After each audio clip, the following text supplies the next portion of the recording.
ठाण्यातील वागळे इस्टेटमध्ये असलेल्या पेमेंट गेटवे पे आउट सुविधा देणाऱ्या एका कंपनीचे बँक खाते हॅक करून 16,180 कोटी रुपयांचा व्यवहार करण्यात आला. हा व्यवहार वेगवेगळ्या ठिकाणी जवळपास 260 पेक्षा जास्त बँक खाती उघडून करण्यात आला आहे. यासाठी 97 बनावट नोटराइज्ड करारनामे करण्यात आले आहेत. हे संपूर्ण प्रकरण डिजिटल हवाला प्लॅटफॉर्मसारखे असल्यानं या संपूर्ण प्रकरणाची विशेष तपास पथक म्हणजे स्पेशल इन्व्हेस्टिगेटिंग टीम स्थापन करून चौकशी करण्यात येईल अशी माहिती उपमुख्यमंत्री तथा गृहमंत्री देवेंद्र फडणवीस यांनी दिली. दिनांक 15 डिसेंबर रोजी विधानसभेत प्रश्नोत्तराच्या तासात त्यांनी ही माहिती दिली. जो मुद्दा या ठिकाणी मांडलेला आहे ती वस्तुस्थिती आहे. याचं कारण जरी आता हा घोटाळा आपल्याला 25 कोटी रुपयाचा सेफेक्स पेचा या ठिकाणी दिसत असला तरी जेव्हा यांच्या खात्यामध्ये आपण गेलो तेव्हा त्या खात्यांमध्ये 16,000 कोटी रुपयाचा व्यवहार झाला आहे आणि वेगवेगळ्या ठिकाणचे खाते आहेत. म्हणजे एक प्रकारे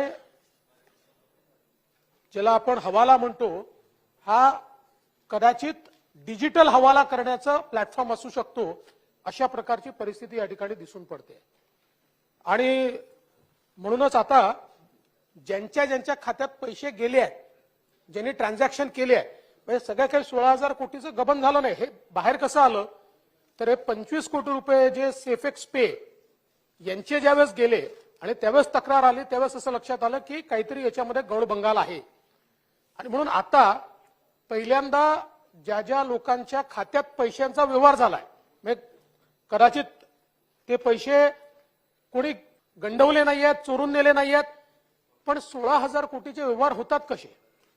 आणि म्हणूनच या संदर्भात मी स्वतः हा निर्णय घेतलेला आहे की SITची चौकशी केलीच पाहिजे. हे जे काही सगळे खाते आहेत या खात्यांमध्ये आणि याची व्याप्ती ही आता बहुतेक पूर्ण राष्ट्रीय स्तरावर निघण्याची शक्यता आहे.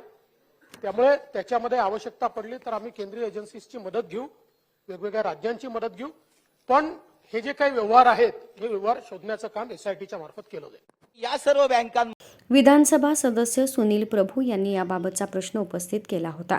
उत्तरात अधिक माहिती देताना उपमुख्यमंत्री फडणवीस म्हणाले की या प्रकरणाची व्याप्ती राष्ट्रीय स्तरावर असल्यानं याबाबत बँक खात्याचा संपूर्ण तपास करण्यासाठी गरज पडल्यास केंद्रीय तपास संस्था विविध राज्यांची मदत घेण्यात येईल.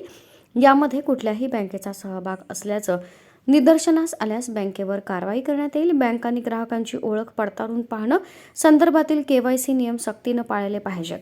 व्यवहाराची व्याप्ती मोठी असल्यामुळे या प्रकरणाच्या चौकशीला SITला पहिल्या टप्प्यात 3 महिने कालावधी देण्यात येईल. तसंच संबंधित सर्व खात्यांचे फॉरेन्सिक ऑडिट करण्याचे आदेश देण्यात येतील.